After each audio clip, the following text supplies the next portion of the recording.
आप बेलपत्र का दान करते हैं, इसका बहुत बड़ा पुण्य है। आप बहुत चीज़ों का दान करते हैं, कभी कभी आपके यहाँ कोई आए, उन्हें एक बेलपत्र का झाड़ दे दो, वृक्ष दे दो, ये लगाइए। जहाँ भी कहीं पेड़ लगाए जाते हैं, पर्यावरण का काम होता है, वहाँ पूर्वजों के लिए ये 5-4 ऐसे पेड़ हैं जिनका दान जरूर कीजिए। एक नीम का पेड़ है, जो 3 नीम के पेड़ लगा लेगा वो सूर्य लोक का भेदन करता हुआ अपने इष्ट के चरणों में पहुंचेगा। 3 जो 5 आम के पेड़ लगा लेगा उसकी 14 पीढ़ियां तर जाएंगी। ये बात मैंने अभी एक दिन बोली है। आम का पेड़, पीपल का पेड़ लगाने से अकाल मृत्यु नहीं होती। पीपल के वृक्ष की बहुत बड़ी महिमा है। बट वृक्ष वंश वृद्धि नहीं रुकने देता, और बेल का वृक्ष है जिंदगी में कभी कंगाली नहीं आने देता, व्यापार फेल नहीं होने देता। इसलिए इन वृक्षों के दान की बहुत बड़ी महिमा है। और महाभारत में तो पितामह भीष्म युधिष्ठिर को कथा सुनाते हैं, वृक्षों के बारे में कहते हैं। तो ऐसी ही बात थी, कहा पितामह हमने ऐसा सुना है कि संतान के बिना गति नहीं है, उनका उद्धार नहीं होता, पुरखे उल्टे लटके रहते हैं, औलाद नहीं होती, तो क्या ये बात सही है? उस समय पितामह भीष्म ने बड़ी अद्भुत बातें कही। ऐसा भ्रम फैला गया, इतना प्रचार किया गया कि महाभारत कोई मत पढ़ना, नहीं तो घर में महाभारत हो जाएगा। ये अंग्रेजों की चाल थी। आमे मेरी ऐसी बहुत माताएं भाई लोग बैठे हैं जिन्होंने महाभारत का पहला पन्ना भी खोल के नहीं देखा, क्योंकि वो डरे हुए हैं, भयभीत हैं कि घर में महाभारत हो जाएगा। मुझे लगता है कि महाभारत पढ़ोगे तो दुनिया का महाभारत रुक जाएगा। महाभारत में इतनी समझदारी है, जिसका समाधान कहीं नहीं है उसका समाधान महाभारत में है, और जिसका समाधान महाभारत में नहीं है फिर उसका समाधान कहीं नहीं है। पंचम वेद मुच्यते, 5वां वेद है महाभारत। मैंने कई बार आपको महाभारत की कथा सुनाई। उज्जैन से 3 साल पहले पूरा 1 महीने की महाभारत की कथा सुनाई, 1 आध दिन के लिए कुरुक्षेत्र से सुनाई, एक 16-17 दिन कोरोना में वृंदावन से सुनाई। तो यहाँ तो महाभारत नहीं हुआ बिल्कुल भी। तो अंग्रेजों ने छत्रपति शिवाजी के बारे में सुना था कि यह इतना बड़ा ताकतवर यह योद्धा कैसे हुआ, तो पता लगा कि इसकी माँ जीजाबाई ने महाभारत सुना जब यह बच्चा गर्भ में था। तो अंग्रेजों ने पर्चे छपवा करके कुछ पंडे पुजारियों को धन पैसा दे करके इन्होंने ये सब बड़ा गड़बड़ किया, और ये प्रचार कराया गया कि महाभारत कोई ना पढ़े, क्योंकि अंग्रेज सोचते थे कि अब तो हमारी बापोती हो गई हिंदुस्तान पर, ये तो अब खाली हम करने वाले ही नहीं हैं। तो उन्होंने प्रचार किया कि द्वारा से कहीं कोई छत्रपति शिवा पैदा ना हो जाए। तो इस बात का ये प्रचार किया गया। तो महाभारत में एक बड़ा अच्छा ये कथन है, जब ये पूछा गया कि संतान के बिना उद्धार नहीं होता, कल्याण नहीं होता। बाबा जियों के यहाँ तो कोई औलाद नहीं होती, तो क्या सब भूता प्रेता बन जाते हैं? अरे उनके लिए तो विमान आता है।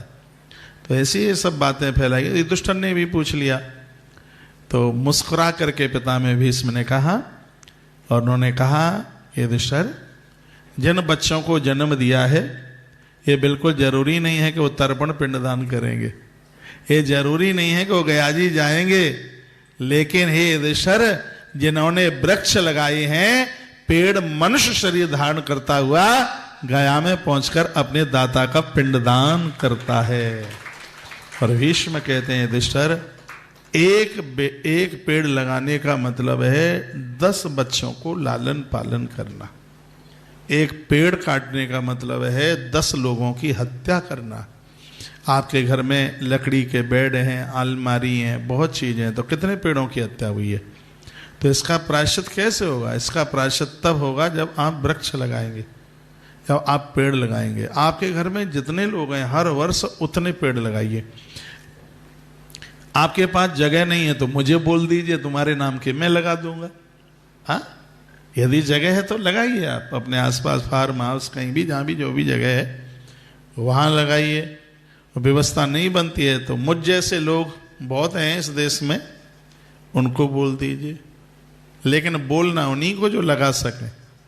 हाँ, जो लगा दें, सच में जो लगा दें उनको। तो इसमें वर्णन किया गया है कि बेल वृक्ष का दान भी एक विशेष दान में से है। वृक्षों के दान की बात कही, पूजने चयने दाने, 3 चीजें इसकी, पूजन, चयन यानी चढ़ाने के लिए उसको तोड़ना, चुनाव करना, और दाने, इसका दान यानी इसको लगाना, वो दाने ही है। तो यह कल्याण कर देता है। बिल्व वृक्ष महाभाग महेशस्य सदा प्रिय। ये बेल वृक्ष हमेशा हमेशा से भगवान महादेव को प्रिय रहा है। शिव दर्शन कृज ज्योति प्रसीदाब्द सुतास्तन। यदि आपके सुता, बेटा बेटी बेल वृक्ष के दर्शन करके अपने काम धाम के लिए जाते हैं, यात्रा के लिए जाते हैं, इसलिए तो मैं कहता हूं कि घर में एक गमले में बेल वृक्ष लगाओ, और किसी यात्रा के लिए जाते हो तो बेल वृक्ष का दर्शन करके जाओ। यात्रा मंगलमय होगी, अशुभ नहीं होगी, कोई रुकावट नहीं आएगी, कोई दिक्कत नहीं आएगी, कोई परेशानी नहीं आएगी। बेल वृक्ष के दर्शन का इतना बड़ा प्रभाव है, और मुझे विश्वास है कि इसको सुन करके आप सब अपने अपने घरों में जमीन है। देखो, एक और आनंद की बात बता दूं मैं आपको, पीपल का पेड़ बाउंड्री के अंदर नहीं लगा सकते आप। क्यों नहीं लगा सकते? क्योंकि उसका पूजा पाठ का ज़्यादा ध्यान रखना पड़ता है। अभी मैं किसी कथा में बता रहा था कि जितने भी पीपल के पेड़ पूजे जाते हैं उन सब पर देवता रहते हैं। जिन पीपल के वृक्ष के नीचे बाथरूम कर दिया जाए, मल विसर्जित कर दिया जाए, उठ पटांग काम किया जाए, वो पीपल का पेड़ भूत प्रेत का निवास स्थान बन जाता है। ऐसा वर्णन है ग्रंथों में। तो बाउंड्री के अंदर यदि आप लगाते हैं, यदि वहां किसी ने मल विसर्जन कर दिया, यदि किसी ने वहां बाथरूम किया, तो उस वृक्ष को देवता छोड़ देंगे और वहां आलाय भलाय भूत प्रेत आकर उस पेड़ पर रहना शुरू कर देगी। इसलिए उसको बाउंड्री के अंदर लगाने की बात नहीं कही गई। फिर दिक्कतें हो जाती हैं, फिर परेशानियां हो जाती हैं। ये बहुत ज्यादा शुभ है पेड़, यदि इसको कोई पूजा कर ले तो। ये मैं डरावने वाली बात नहीं बोल रहा हूं। हमने तो गौशाला की बाउंड्री के अंदर दुनिया भर के लगा रखे, इतना पीपल, इतना बरगद, सब इतना लगा रखा है, क्योंकि हमें पता है कि हम लोग गलती नहीं करेंगे, मालूम है। और वैसे भी कहा गया जो सार्वजनिक जगह हैं, पीपल, बरगद, ये वृक्ष वहीं लगने चाहिए जो सार्वजनिक जगह। इन वृक्षों को तो, बेल वृक्ष को तो मरघट के आसपास लगाने को कहा है, शमशान के भी आसपास लग सकते हैं, नदियों के किनारे लग सकते हैं, राजमार्ग पर लग सकते हैं। ऐसी सार्वजनिक जगह पर इन वृक्षों को लगाया जावे, इनका बहुत बड़ा महत्व है। कितनी अच्छी बात कही है। बिल्व का दर्शन करके आप अपनी यात्रा करते हैं तो 100% आपकी यात्रा सफल होती है। जैसे आप कहीं जा रहे हैं, जाते समय गैया बछड़े को दूध पिलाती हुई नजर आ जाए, कोई पानी के घड़े भरे हुए दिखाई दे जाए, कोई माँ अपनी छाती से कोई बहन बच्चे को लगाती हुई दिखाई दे जावे, कोई दूध की, कच्चे दूध की बाल्टी दिखाई दे जाए, दही मिट्टी के बर्तन में दिखाई दे जाए। बहुत ध्यान से सुनिए, दही मिट्टी के बर्तन में यदि दिखाई दे जावे तो उस यात्रा का जितना परिणाम है, तो उसके एक एक चीज का है। उसमें वर्णन है कि दही का दर्शन करके आपको जा रहे हैं तो उसका इतना महत्व है। उसमें वर्णन है कि आप हिरण का दर्शन करके जा रहे हैं तो उसका ये महत्व है। भरे बर्तन का दर्शन करके जा रहे हो तो उसका ये महत्व है। ब्राह्मण माथे पर चंदन लगाए हुए हाथ में ग्रंथ लेके जा रहा है, उसका दर्शन करके जाते हो तो उसका यात्रा में ये महत्व है। लेकिन ये जितने भी महत्व हैं वो सब एक साथ प्राप्त हो जाते हैं जब बेल वृक्ष का दर्शन हो जाए चलते समय। ये महिमा है बेलपत्र। और हम अपनी युवा पीढ़ी को, हम अपने सनातनियों को यही बताना चाहते हैं, आनंद बरस रहा है, कोई लेने वाला नहीं है, कृपा उसकी बरस रही है और हम लोग उसकी कृपा के सावन के नीचे नहा रहे हैं। हम नहा रहे हैं तो भाई तुम भी नहाइयो, जवाबदारी आपसे ज्यादा है, टेंशन एक रत्ती भर नहीं है, तुम्हारे पास तो थोड़ी भी कोई दिक्कत, बेटे को जुकाम आ गया तो माथे में दर्द तुम्हारे में पहले होता है, अरे हाय तो अब क्या होगा, बच्चे का माथा दुख रहा है, क्यों दुख रहा है वहां नहीं जाएंगे, अब क्या होगा, अब क्या होगा, अब क्या होगा, हाथ पांव भूल गए, चक्कर आके अम्मा पहले गिर रही है नीचे, माँ नीचे गिर रही है। तो थोड़ी सी सहानुभूति हो, थोड़ा सा संयम हो, ईश्वर के ऊपर भरोसा कीजिए। जिंदगी में दिक्कतें परेशानी आती रहती हैं, जाती रहती हैं, पूरा का पूरा दिन तो एक जैसा होता नहीं है, सुबह कुछ दोपहर और कुछ, शाम को सूर्य ढल जाता है, रात को अंधियारा हो जाता है, पूरा दिन एक जैसा नहीं हो सकता, तो हमारा पूरा जीवन एक जैसा कैसे हो पाएगा? ऐसा तो लोग समय को दोष देते हैं। अभी मैं गीता का वाक्य बोला हूं 3 दिन पहले, लोग कहते हैं हमारा समय खराब चल रहा है, हमारा समय खराब चल रहा है। भगवान कृष्ण विदुरानी के घर आए थे, वो कथा आपने नहीं सुनी होगी। विदुरानी के घर आए, महात्मा विदुर ने खूब आदर मान किया। हमारी राजस्थान की माताओं ने एक भजन भी बनाया इसके ऊपर, आज हरे आए विदुर घर। हाँ हाँ, वो आपको पता है इसलिए नहीं गा रहा हूँ, वो आपको मालूम है। तो वो सब पूरी जब कथा हो गई, चरण वर्ण सब जो भी होना था वो सब, विदुर नहीं थे, घर में थी विदुरानी, और आवत देखे सारंग पानी, घर में कुछ था नहीं, तो केले के छिलके बिलके, वो सब कथा आपको पता है। लेकिन जब ये सब कुछ पूरा हो गया, तब माता विदुरानी ने एक बात कही। वो ये कहा, ये पांडवों के खराब दिन कब तक रहेंगे?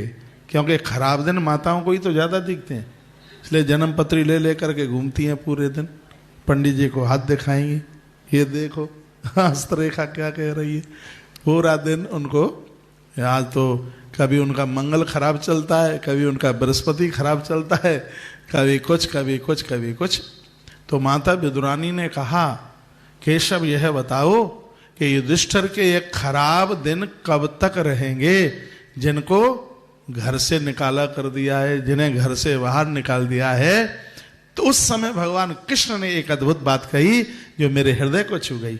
भगवान कृष्ण ने कहा, काकी दिन किसी के खराब नहीं होते, लोगों के कर्म अच्छे और बुरे होते हैं, समय किसी का खराब नहीं होता।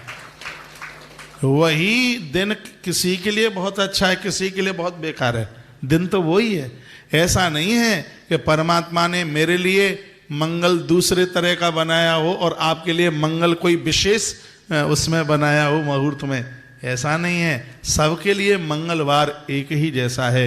हम और आप मंगलवार के दिन सत्संग में बैठे हैं, बहुत लोग आज मंगलवार के दिन अस्पताल के चक्कर लगा रहे होंगे, किसी का ऑपरेशन हो रहा होगा, किसी का एक्सीडेंट हो गया, किसी का हार्ट अटैक हो गया है, इतनी दिक्कत इतनी परेशानी हो गई है, और वो मंगल ही है। तो ये सब जो जीवन है वो हमारे कर्मों के ऊपर चलता है।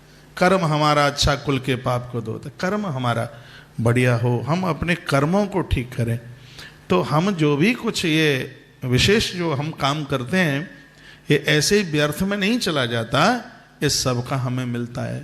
तो सुबह से लेकर रात्रि तक पुण्य कितना मिला इसको मत सोचिए, बिल्कुल ये सोचिए कि हमसे पाप नहीं होना चाहिए। भूल जाओ तुम पुण्य को, जब पाप नहीं होगा तो पुण्य की ग्रोथ तो अपने आप ही बढ़ेगी। हाँ, हमें पुण्य कितना मिला ये मत सोचिए कि प्रकृति ने हमें कितना दिया, प्रकृति से हमें क्या मिला, ये सोचने की जरूरत नहीं है।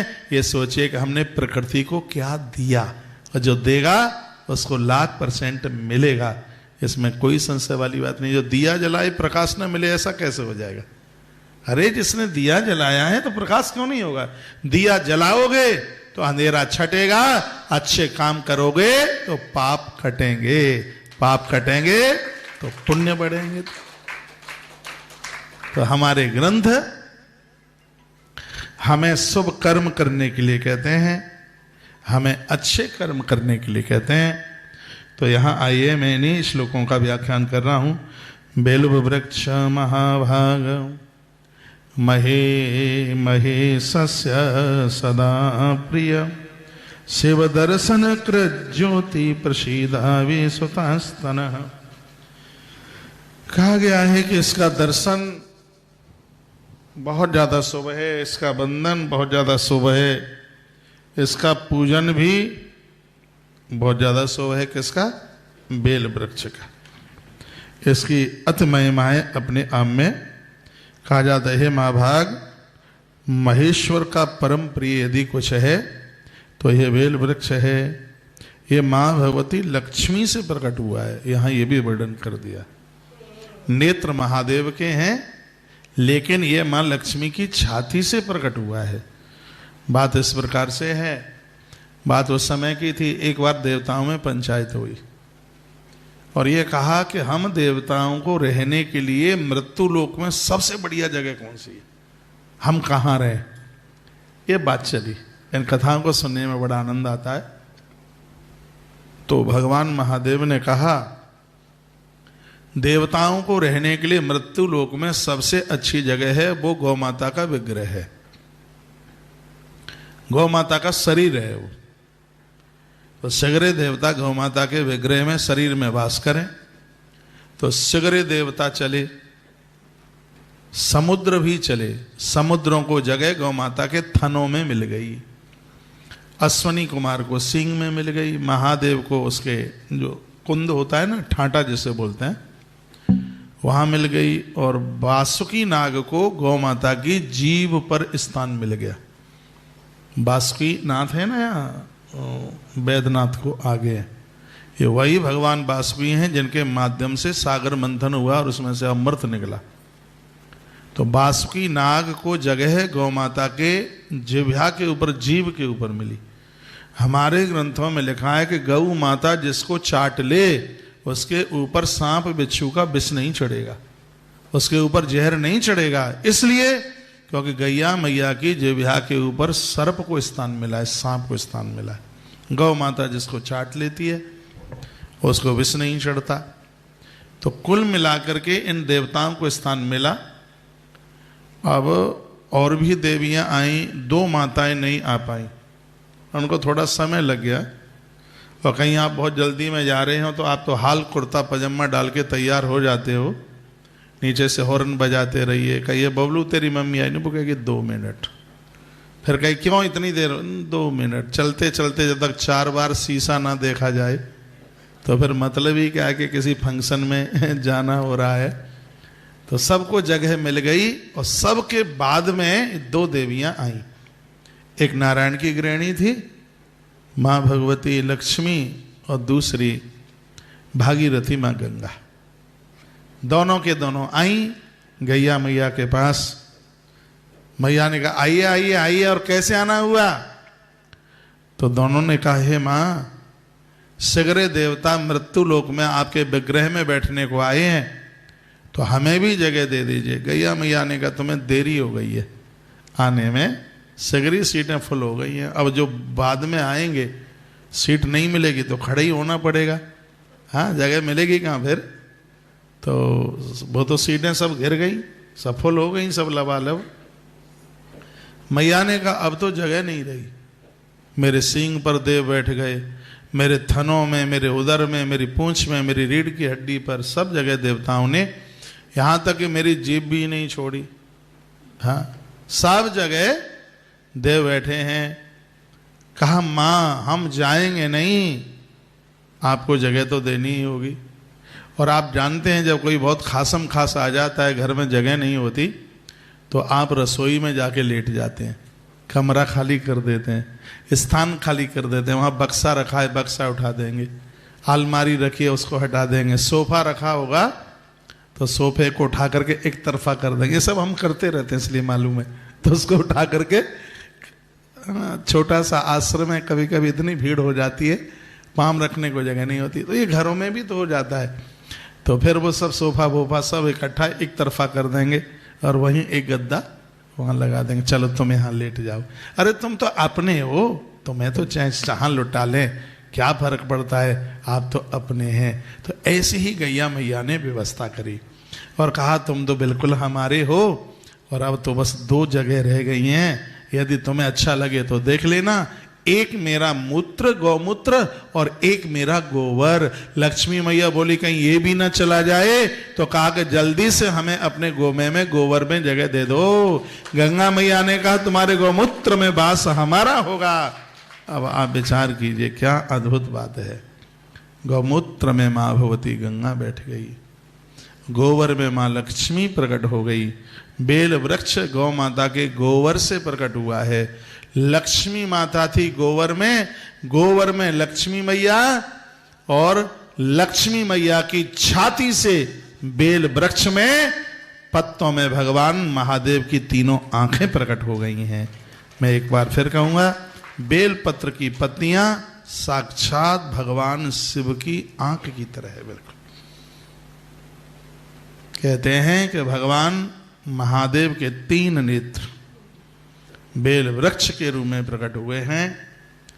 तो इससे 2 चीजें तो तत्काल मिल जाती हैं। इससे एक तो इससे ज्ञान मिलता है तत्काल, और दूसरी इससे संपदा मिलती है। संपदा इसलिए मिलती है क्योंकि बेल वृक्ष लक्ष्मी से प्रकट हुआ है, इसलिए। इससे आरोग्यता इसलिए मिलती है क्योंकि गौ माता के गोबर से प्रकट हुआ है। गैया मैया की जितनी भी चीजें उन सब में श्रेष्ठ गोबर है। इसका नाम ही गोबर इसलिए, वर माने श्रेष्ठ। जो गाय का सबसे ज्यादा श्रेष्ठ है इसलिए उसको गोबर कहते हैं। गोबर को सूती वस्त्र में लेकर उसको निचोड़कर उसका रस निकालकर गौमूत्र में डाल के उसको गर्म करके 100 बार कपड़े में छान करके, यदि किसी को कुष्ठ रोग है 3 महीने उसके ऊपर लेपन किया जाए, यह बीमारी खत्म हो जाएगी। इतना बड़ा यह आयुर्वेद का इतना बड़ा चमत्कार है। जो सबसे ज्यादा श्रेष्ठ है वो गोबर का रस है, गोमय का रस। दूसरे धर्म के लोग सुनते हैं तो बड़ी आलोचना करते हैं, लेकिन कहा जाता है कि यज्ञ में बैठने के लायक वही व्यक्ति होता है जिसने पंचगव्य ले लिया। जो लोग व्रत करते हैं उन्हें 3 दिन पहले से ये लेना होता है पंचगव्य। पंचगव्य में जितना दूध है उसका आधा दही है, जितना दही है उसका आधा घी है, जितना घी है उसका आधा वो है क्या है गौमूत्र है, जितना गौमूत्र है उसका आधा गोमय, गौ माता के गोबर का रस। इनको यदि मिलाकर के ले लिया जाए तो अंदर का कलमश समाप्त हो जाता है, बीमारियां समाप्त हो जाती है। मैं तो कहता हूं, जब बच्चों का जन्मदिन आप मनाते हैं तब बच्चों को एक केक बेक जो काट के देते हैं इसको बंद कीजिए, उन्हें पंचगव्य दीजिए। उन्हें ये पंचगव्य 5 जो पदार्थ हैं ये बिल्कुल अमृत में है, इन्हें आप दीजिए।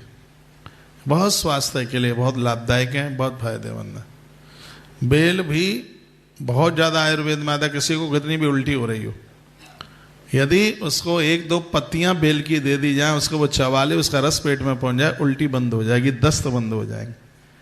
अभी हम वृंदावन में थे, अभी गुरु पूर्णिमा के समय पर रात को 11:30-12 बज रहा होगा। मैं लोगों को मिल ही रहा था उस समय में। कोई माँ अपने बेटे के साथ में, जवान बच्चा था 22-23 साल का, तो वो अपने बेटे के साथ परिक्रमा लगा रही थी। तो उसने वो बोर्ड लगा देखा जिसमें हमारी फोटो लगी थी। बोली अरे ये तो महाराज का आश्रम है। वो पहली बार आई। उसके बेटे को बहुत उल्टी हो रही थी, रात का टाइम था, अस्पताल भी जाना बड़ा मुश्किल था। वो आई और मैं बैठा ही था, रो रही, आंख में उसके में आंसू थे। तो महाराज जी परिक्रमा में इतना बेटे को उल्टी हुई है, मुझे बहुत कष्ट हो रहा है, बड़ी परेशानी हो रही है, और डॉक्टर की कोई व्यवस्था। हमने अपने आश्रम के डॉक्टर के लिए फ़ोन लगाया, 11:15 बज रहे थे, उसने फ़ोन नहीं उठाया। तो अचानक मैंने उस बच्चे को, मनीष को मैंने बोला, मैंने कहा भगवान शंकर से अनुमति मांग करके जो हमने सुबह पूजा में बेलपत्रियाँ चढ़ाई हैं उनसे एक बेलपत्री मांग के ले आओ, क्योंकि तुलसी और बेलपत्र ऐसे हैं ये कि इस निर्माल्य को रात्रि को भगवान को सुलाते समय इनको नहीं उतारा जाता, दूसरे दिन जब भगवान की पूजा की जाती है इसको तब ही उतारा जाता है। हम लोग ऐसा ही करते हैं।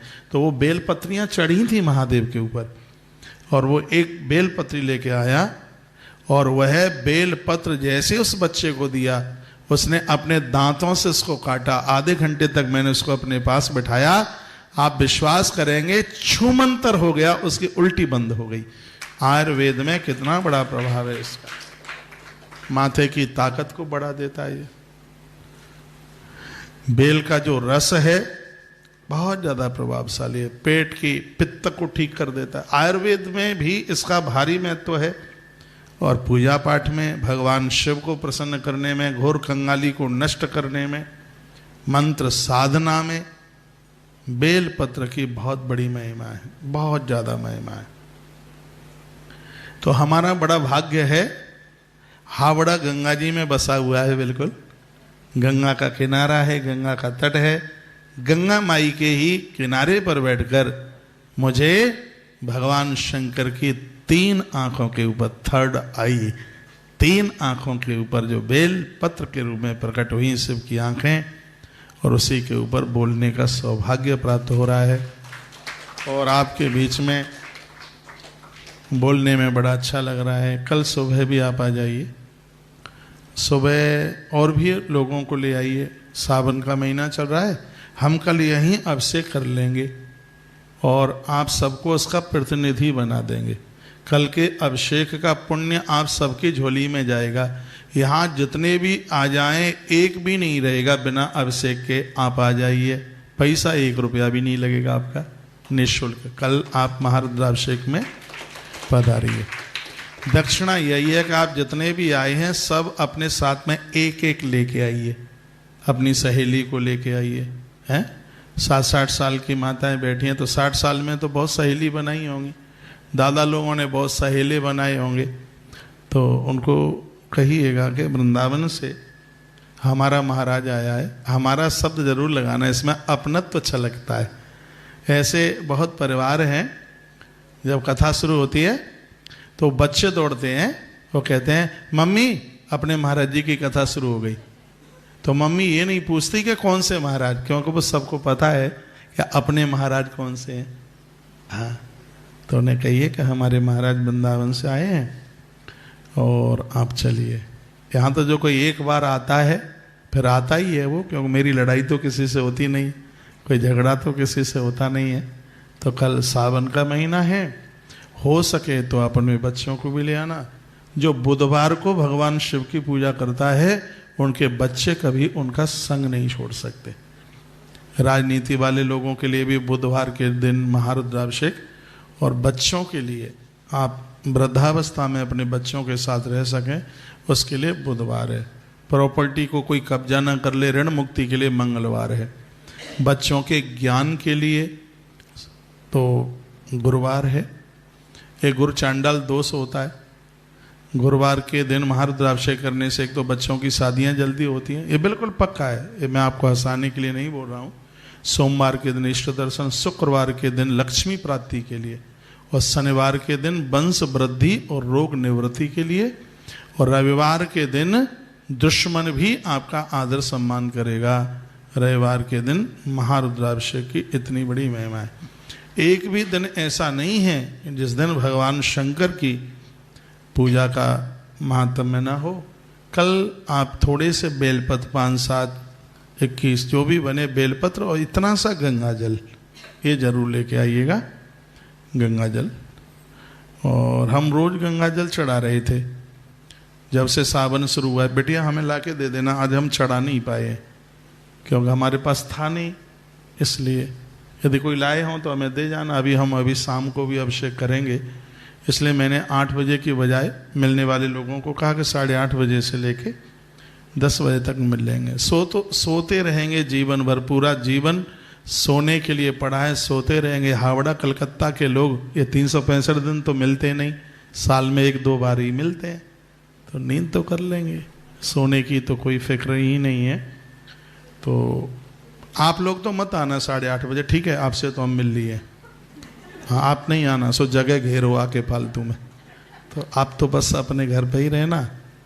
और जो नहीं आ पाए हैं, कारोबारी लोग हैं, ऑफिस गए हैं, हाँ दिन में नहीं आ पाए हैं, तो उन्हीं के लिए विशेष रूप से 8:30 से 10 बजे का टाइम उन्हीं के लिए है जो दिन में फुर्सत में नहीं थे, और कहीं उनको जॉब पर, कहीं व्यापार में पूरा दिन उनका लग गया है, तो उनके लिए हम रात्रि को उनसे मिल लेंगे। सुबह 9 बजे से हमने फ़ोन पर, कई दिन से फ़ोन आ रहे थे, आश्रम से भी कॉल वगैरह आई है दीक्षा के लिए।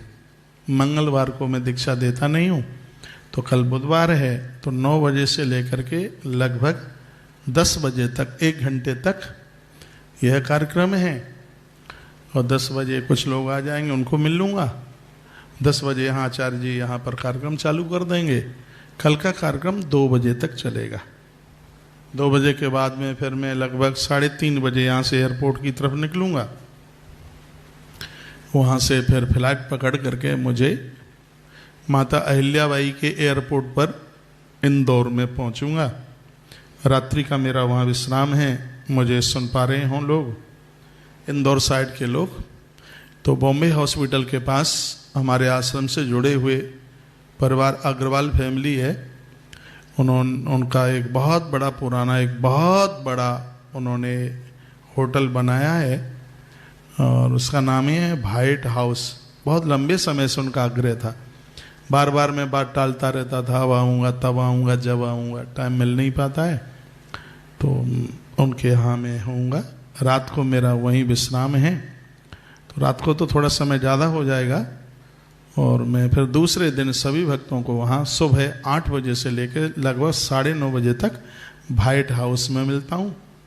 और 10 बजे से लेकर के फिर मैं 12 साढ़े 12 बजे तक माँ कनकेश्वरी धाम के सामने, कौन सी जगह है, सावित्री गार्डन, आचार्य जी ने उसका एड्रेस बता दिया, किसी को भी पूछ लेना।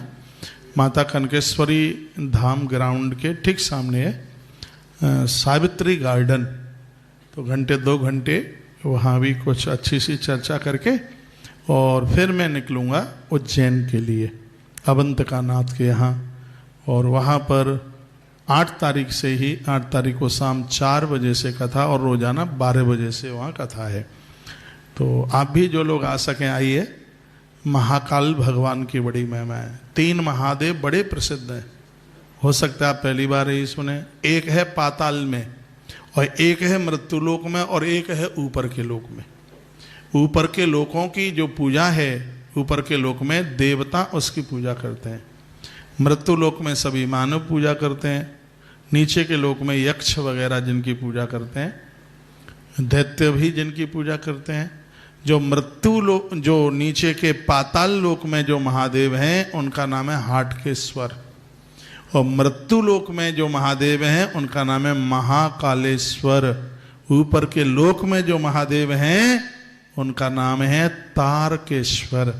किसी को बिल्कुल बुरा ना लगे, सब अपने अपने महादेव की श्रद्धा के साथ जुड़े हैं, लेकिन ये सच है जो मृत्यु लोक में भगवान महाकालेश्वर का दर्शन कर लेता है उसे संपूर्ण महादेव की पिंडियों के दर्शन का फल प्राप्त हो जाता है। ऐसे भगवान महाकाल हैं।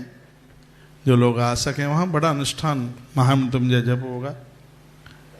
3 पहर, एक दिन में 3 अभिषेक हर साल। अभिषेक ज्यादा होते हैं।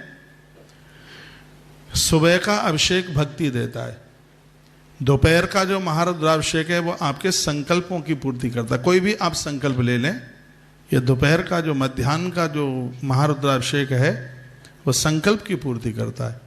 और संध्या के समय में घर में कलह है, झगड़े हैं, कोई किसी की बात नहीं मानता, तो जो संध्या प्रदोष काल का जो अभिषेक है वो 2 चीजें दे देता है। एक तो नोटों का थैला देता है और एक घर को शांति देता है। दोनों चीज। नोटों का थैला तो नोटों के बिना तो काम चलता ही कहाँ है। हमारे यहाँ की ब्रज की एक कहावत है, कार्तिक नहाओ चाहे महाओ और बिना पैसा के होई नहीं ब्याओ।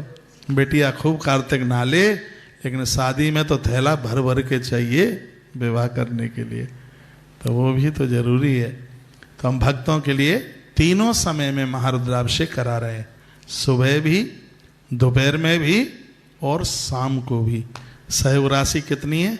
इतनी सी है, इतनी सी। आयोजन के अनुष्ठान के बड़े खर्चे होते हैं। तीनों अभिषेकों के लिए 2100 रुपया ले रहे हैं। 2100 रुपया कुछ भी नहीं है इतने बड़े अनुष्ठान के लिए। आप सबको सौभाग्य मौका मिल जाए तो जितने भी मुझे टीवी पर आप सुन पा रहे हैं, आज से ही आश्रम के नंबरों पर आप जुड़ करके आप रजिस्ट्रेशन नंबर ले लें। दुनिया की सबसे बड़ी पूजा तुलसीवन आश्रम के सानिध्य में हर साल उज्जैन में होती है। नाग पंचमी पर काल सर्प दोष की पूजा, जिन्होंने देखी होगी देख लें। 6 घंटे की पूजा होती है और ऐसी अद्भुत पूजा होती है। और मैं तो कहता हूँ भले ही कुंडली में काल सर्प दोष नहीं है, तो भी नाग पंचमी के दिन महारुद्राभिषेक और हो जाए तो राहु और केतु का जप। राहु धन का नाश करता है और केतु दुर्घटनाएं घटा देता है, एक्सीडेंट, यहां तक मृत्यु की भी स्थिति हो जाती है केतु के बिगड़ने पर। और जब ग्रह इन दोनों के बीच में फंस जाते हैं तो काल सर्प दोष बन जाता है। चाहे आप यहां करवाओ, घर करवाओ और कहीं पंडित जी से करवाओ, लेकिन नाग पंचमी के दिन राहु और केतु का जप जरूर कराइएगा। ना धन का नाश होगा और ना हमारे प्राणों के ऊपर कोई आफत आएगी। ये नाग पंचमी के दिन इन दोनों ग्रहों के जप की ये मैंने कुछ विशेषता बताई है। इसमें सामग्री बहुत है, ब्राह्मणों की दक्षिणा बहुत है, व्यवस्थाएं बहुत हैं। 6 घंटे की पूजा है, पूरा दिन लग जाता है। 5100 रुपये का, 5100 रुपये का उसमें सेव लिया जाता है। जजमान का आने जाने का किराया ही होता है और पूजा पाठ में और तो उनका कुछ लगता नहीं है उसमें। तो यह भी पूजा बड़ी अद्भुत होती है। नागपंचमी पर कालसर पूजा के लिए जो आ रहे हैं, एक ड्रेस नई लेके आइए, क्योंकि जो पूजा करके जो कपड़ा पहना हुआ है उस कपड़े को वहीं उतारा जाता है। बगल में है मैया छिपरा, स्नान करके वहाँ उतारा जाता है और वहाँ नया कपड़ा धारण करना होता है, नया वस्त्र धारण करना होता है। वो तो जब लोग आते हैं इस पूजा में तो कहते हैं कि हमने बड़े बड़े अनुष्ठान पूजा देखी, लेकिन ऐसी पूजा नहीं देखी। वो पूजा ही ऐसी होती है इस तरह की। मैं तो कहूँगा एक बार आप अवंत का नाथ के दर्शन करने के लिए आइए, आनंद हो जाएगा। काल उसका क्या बिगाड़े जो भगत हो महाकाल का। कलकत्ता दूर है। देखिए अभी हम वहाँ भी बोल रहे थे कि हमसे तो ये कोलकाता बोलकाता आता नहीं है, हम तो सीधे कलकत्ता आता है हमसे। अब आपको अच्छा लगे कि अच्छा नहीं लगे, पिछली बार हम बोल रहे थे, बोले तो कोई कहते हैं महाराज जी ये कलकत्ता नहीं है। अब मैंने कहा अब क्या हो गया? बोला कोलकाता है। मैंने कहा ये मुझसे नहीं आएगा, हम तो बहुत छोटे छोटे होते थे, गांव के चाचा ताऊ, यहाँ कोई जूट बूट की फैक्ट्रियाँ होती थी, अब पता नहीं है कि नहीं है। तो वहाँ आसपास के लोग यहाँ नौकरी वगैरह के लिए आते थे, तो कहा जाता था कि वो श्रीमान जी कहाँ रहते हैं? कहा वो कलकत्ता रहते हैं। और जो कलकत्ता रहता था उस आदमी को बहुत बड़ा माना जाता था, भले ही रिक्शा चलाए यहाँ के भले ही ठेली पर गोलगप्पे बेचे, लेकिन वहाँ गाँवों में उसके लड़का की सगाई होने में देर नहीं लगती। ये देखो है, जिसका बाप कलकत्ता में रहे और भले ही बेटा कोयले की तरह हो काला झब्बू, लेकिन शादी होने में देर नहीं लगती। हमने कहा हमारे बगल का रमुआ दादा भूरा भक्क गोरा, उसकी शादी हुई नहीं, और ये कल्लू दादा की शादी कैसे हो गई? तो उसने कहा कि इसका पापा कलकत्ता में रहता है, इसलिए। देखो कलकत्ता की वैल्यू तो हम तो तब से इसको कलकत्ता ही के नाम से जानते हैं, कलकत्ता। एक बार देखकर देखिए यहाँ कुछ, ये बहुत बड़ा व्यापार केंद्र रहा, अंग्रेजों ने इसको अपनी राजधानी बनाया इसको। तो अब की तो कुछ स्थितियां ही कुछ ऐसी हो गई हैं, नहीं तो व्यापारिक केंद्र में इस देश में सबसे अव्वल नाम, सबसे पहला नाम यदि कोई नाम आता तो वो कलकत्ता का। यहाँ लोहे का काम सबसे ज्यादा रहा, यहाँ जूट का काम तो बहुत बड़े पैमाने पर रहा। पूरी दुनिया में टाट की बोरियां बना बना करके कलकत्ता ने दी हैं।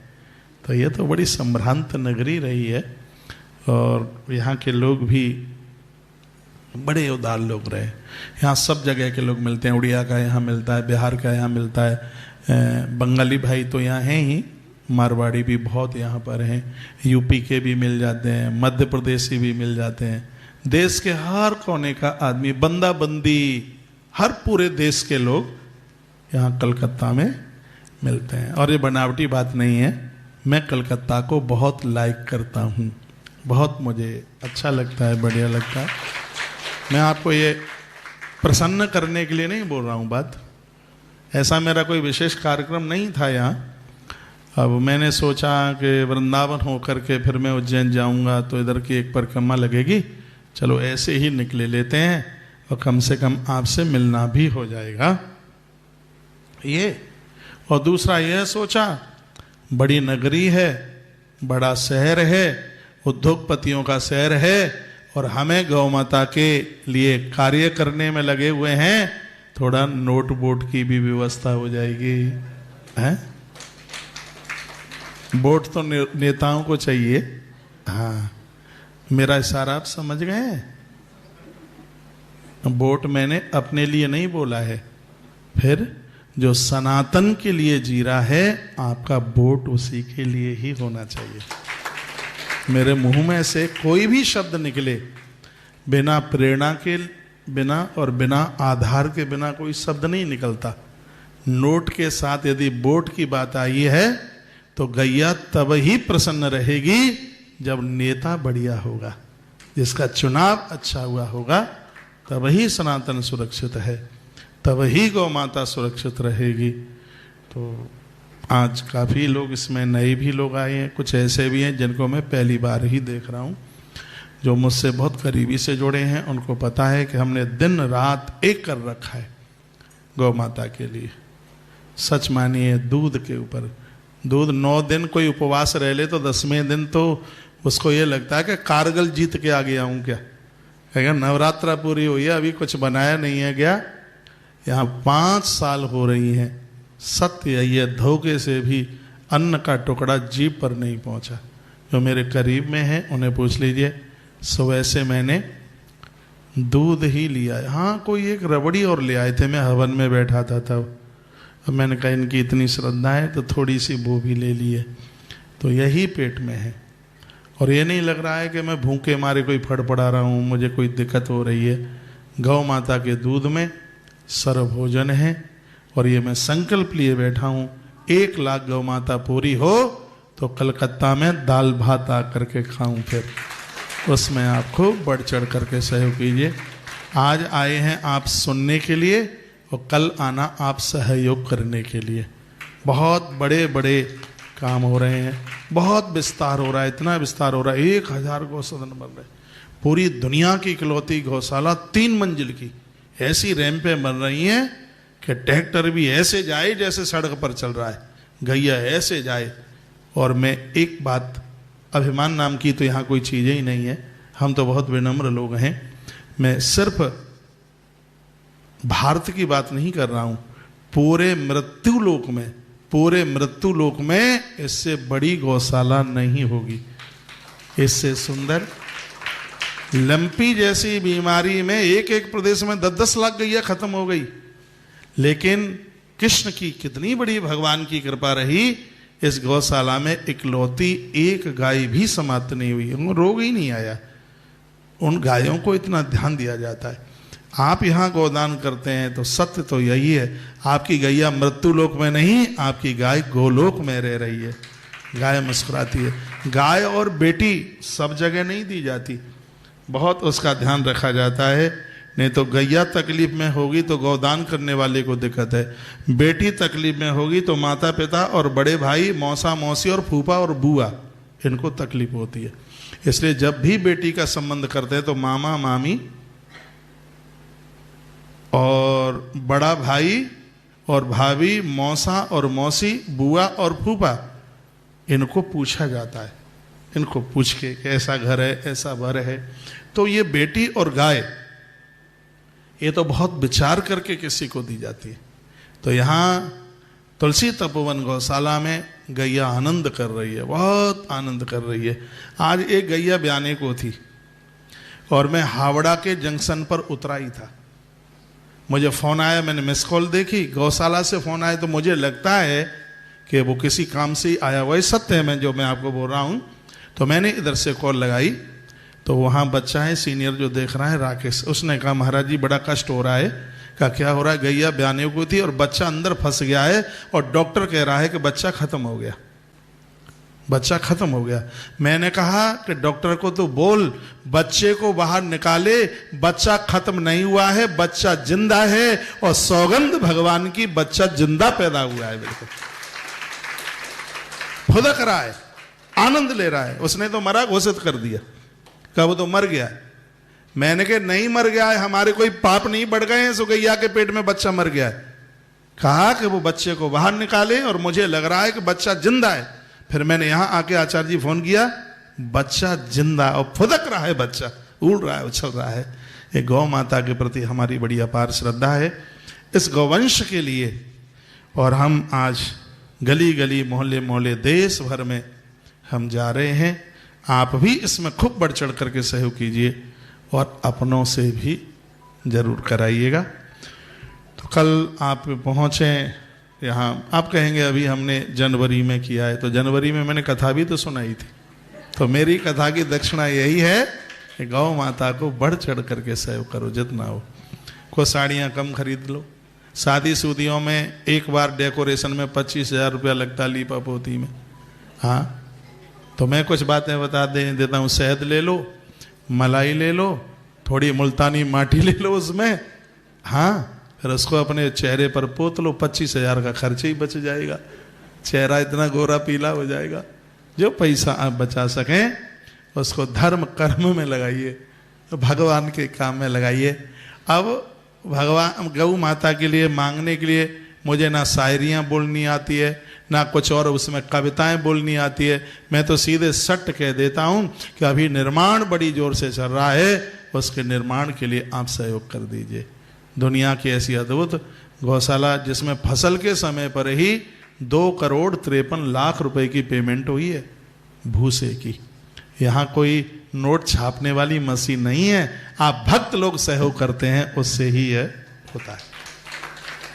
यहाँ 1 रुपए का कुछ भी नहीं बेचा जाता। दूध दही आसपास की बेटियों की, गरीब बेटियों की शादी होती है, सब उनको दे दिया जाता है। अरे ये तो 4 बजाऊ हो गए। बाहर मुझे जितने भी भक्त लोग सुन पा रहे हैं, कल का टाइमिंग सुबह 10 बजे से लेकर के 2 बजे तक है। कल मैं 2 बजे माइक छोड़ूंगा और इसके बीच में आप आइएगा और अपनों को भी लेकर के आइएगा। यदि नगर में आपकी समधिन रहती है तो उसको जरूर लेकर के आइए। पियर वाले रहते हैं उनको जरूर लेके आइए, ससुराल वाले रहते हैं उनको जरूर लेकर के आइए। आज की आपकी उपस्थिति और आपके द्वारा भगवान को की गई प्रार्थना, इसके द्वारा गौ माता का डेवलपमेंट हो रहा है। तो उसी के लिए हम कार्यरत हैं, उसी के लिए हम कार्य कर रहे हैं। किसी भी प्रकार की जानकारी के लिए आश्रम के नंबर आपके पास होते ही हैं। सावन और चातुर्य मास को लेकर के हमने बहुत वीडियो डाली हैं तुलसी तपोवन यूट्यूब चैनल पर। कल भी 2 वीडियो डली हैं, सावन में क्या करें क्या ना करें। अभी मैं चूड़ियों की एक बात बोल के आया हूँ, अद्भुत बात। आजकल फैशन हो गई है, एक कड़ा पहन लो बस छुट्टी हो गई है। मैं निगाह डाल रहा हूँ कितनी माताओं के हाथ में चूड़ियाँ हैं, देख रहा हूँ पीछे तक 4 रंग की चूड़ियाँ बड़ी अद्भुत हैं। एक हरे रंग की चूड़ी है, एक लाल रंग की चूड़ी है, एक पीले रंग की चूड़ी है और एक नारंगी रंग की चूड़ी है। चूड़ी वही प्रभावी है जो कांच की चूड़ी है। जो हरे रंग की चूड़ी है वो पति की उम्र बढ़ाती है, लाल रंग की जो चूड़ी है वो हमें शक्ति देती है, पीले रंग की चूड़ी है जो घर में खुशियां देती है, और नारंगी रंग की जो चूड़ी है वो पति को दरिद्र नहीं होने देती, गरीब नहीं होने देती, उसका डेवलपमेंट करती है। ये चूड़ियों का अपने आप में बड़ा प्रभाव है। सावन के महीने में हरे रंग की चूड़ियाँ, बहनों के हाथ पर मेहंदी, और महादेव की पूजा में मांग में सिंदूर और भाल पर बिंदी लगा करके ही बैठा जाता है। ना पता हो तो सुन लीजिए, सावन की पूजा में, सावन में जो आप भगवान शिव की पूजा कर रहे हैं, इसमें भाल में सिंदूर और माथे पर सिंदूर और मांग में सिंदूर और भाल पर यानी माथे पर बिंदी ये होती है। हाथ में हरी हरी चूड़ियाँ होती हैं। श्रावण के महीने में माताएं संपत्ति के लिए महादेव को नहीं पूजती, तो सावन के महीने में पति की आयु बढ़ाने के लिए माताएं भगवान महादेव की पूजा करती हैं। वैदव्य नारी जिसका पति नहीं है वो भी शंकर की पूजा करती है। तो ये भी ग्रंथ में लिखा है, तो फिर वो क्यों करती है? वो इसलिए करती है, हमारे ग्रंथों में लिखा है कि पति पहले चला गया है, पत्नी धरती पर है, पत्नी के द्वारा किया गया जितना भी सत्कर्म है वो पूरा का पूरा गोलोकवासी उसके पति को ही प्राप्त होता है। इसलिए दोनों माताओं को भगवान का बंधन पूजन करने का पूर्ण अधिकार है, ऐसा हमारे ग्रंथों में लिखा है। आइए भगवान महादेव के लिए एक चौपाई बोलता हूँ, फिर अभी 15 मिनट में और आपके बीच में हूँ। 4:30 बजे तक इस हॉल में रहना है। तो 4:15 छोड़ दूंगा। 4:15 के बाद तुम आके मत्था टेक लेना, इसलिए क्योंकि जो हम यहाँ जनवरी में कथा करके गए थे उसकी दक्षिणा में हमें क्या मिला वो भी मैं बता देता हूँ। यहाँ से हम गए थे तो 22 जनवरी को प्रभु राम की प्राण प्रतिष्ठा में पहुंचने का सौभाग्य मिला। निमंत्रण आया था। जिस दिन नौता आया मैं कलकत्ता ही में था। आश्रम से मैसेज आया, कार्ड आया मेरे फोन पर, कहा बड़े सम्मान के साथ में महाराज जी निमंत्रण आया है। और एक दिन की कथा भी हम कहाँ कलकत्ता में उधर थे, कला केंद्र में। किसी को हमने बताया भी नहीं कि कल हम आपके बीच में कथा नहीं सुनाएंगे। फिर लगा कि पता नहीं फिर कल आप आए कि नहीं आए। फिर आए थे भैया, चालू करो। हाँ, एयरपोर्ट से कथा सुनाई हमने। सिरादे, आवाज कहाँ गई?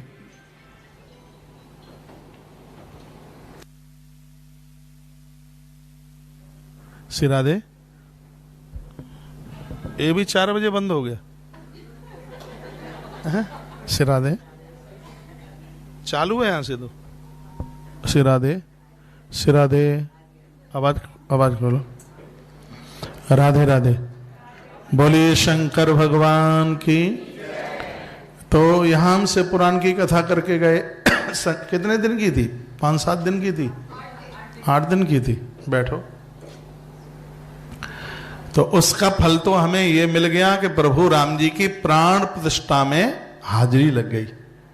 लोग दर्शन कर रहे थे, हम खड़े खड़े रो रहे थे। खुशी इतनी ज्यादा थी। मैंने 2011 में टेंट में राम जी के दर्शन किए। बड़े घंटों में नंबर आया, इतनी फोर्स, इतनी पुलिस, इतना सब कुछ था। हम तो रो रो के राम जी को कहने लगे, प्रभु हमसे नहीं देखा जा रहा, अब हम तो अयोध्या तब ही आएंगे जब तुम मंदिर में होगे। और मैं दोबारा लौट करके तब से अयोध्या नहीं गया। और अयोध्या कब पहुंचा? जब राम जी अपने भव्य मंदिर में बैठे हुए थे। तो खुशी थी, बहुत ज्यादा प्रसन्नता थी। तो कलकत्ता की कथा का फल मिला राम जी की प्राण प्रतिष्ठा में हाजिरी लगाने का। और राम जी के दर्शन का फल यह मिला कि मध्य प्रदेश की धरती पर 200 साल पहले हनुमान जी धरती फाड़ करके प्रकट हुए। और जो 200 साल पहले पहली गदा हनुमान जी के हाथ में दी गई, वो गदा हनुमान जी ने हमें दे दी। ये 200 साल पुरानी गदा है। और ये पुजारी जी को हनुमान जी ने ऐसा कहा था। वो बताते हैं, कहते हैं हाँ इतने लोग आए, महात्मा आए, इतने नेता आए, लेकिन पहले तो ऐसा कभी हुआ नहीं। ये हनुमान जी की ही प्रेरणा थी। और मुझे उसका अनुभव हुआ कि उनके हाथ से लेकर के गदा हमने आपको दे दी। उन्होंने कहा कि जीवन के अंतिम श्वास तक इसको अपने पास रखना। मैं रात्रि को सोता हूँ तो ये गदा मेरे बिछोने पर ही होती है। ऐसा लगता है मुझे कि मैं हनुमान जी के संग में हूँ। हनुमान जी की सत्ता हमारे साथ चल रही है। जिसके मस्तिष्क पर यह गदा पहुंच जाती है उसके तो माथे की तकलीफ ही दूर हो जाती है। ये गदा भाग्य बदल रही है।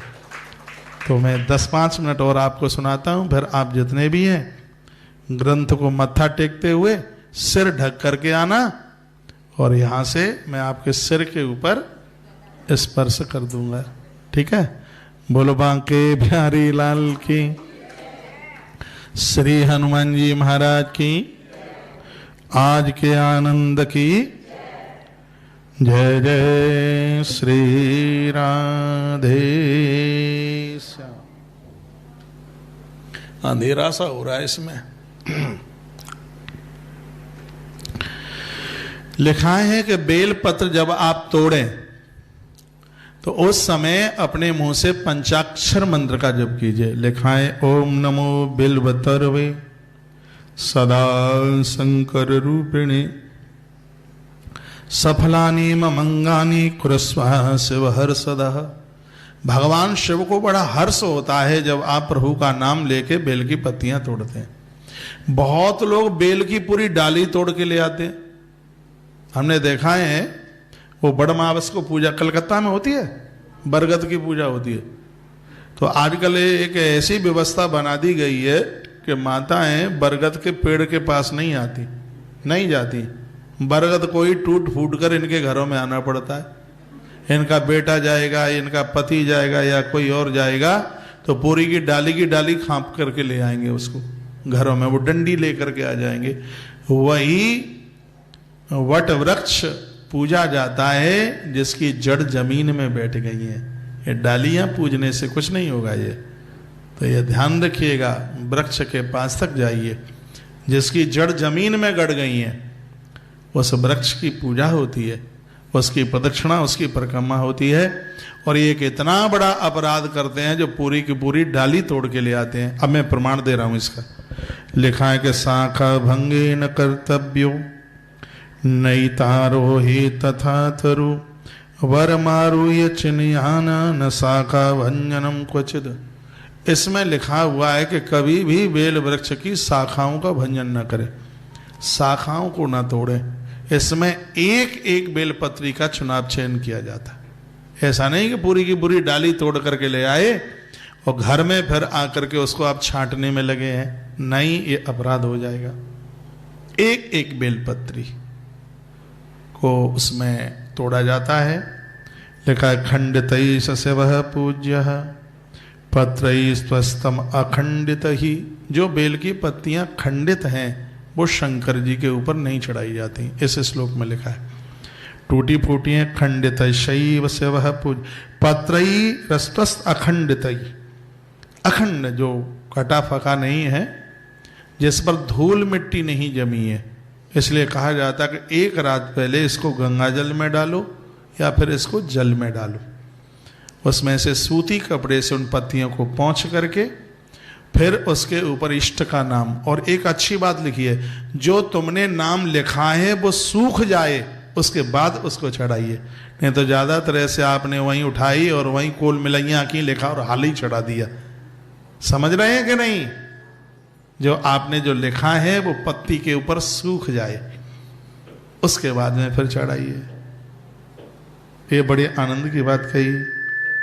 और क्या कहा गया है?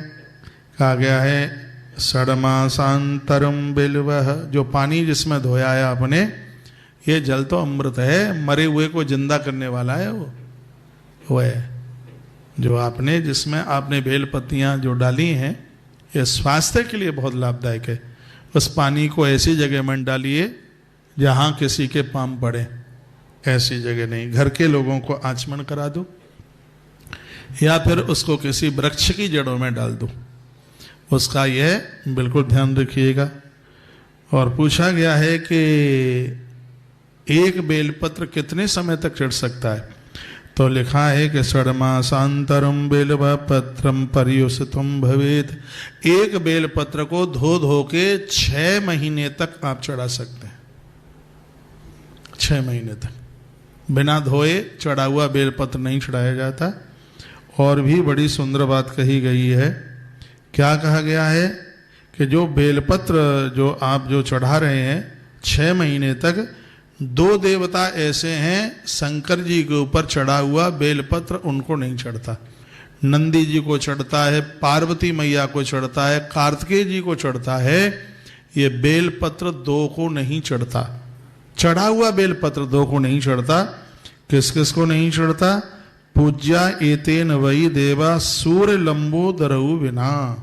सूर्य भगवान को और लंबोदर भगवान गणेश जी को चढ़ा हुआ बेलपत्र नहीं चढ़ाना चाहिए। बात आ रही है समझ में? सूर्य भगवान को अकौआ का फूल नहीं चढ़ता।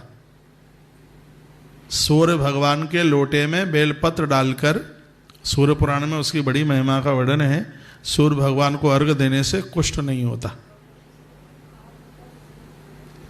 लोग कहते हैं कि गणेश जी के ऊपर बेलपत्र नहीं चढ़ता। लोग कहते हैं गणेश जी के ऊपर तुलसी नहीं चढ़ती, गणेश जी के ऊपर बेलपत्र नहीं चढ़ता। ऐसा बिल्कुल नहीं है।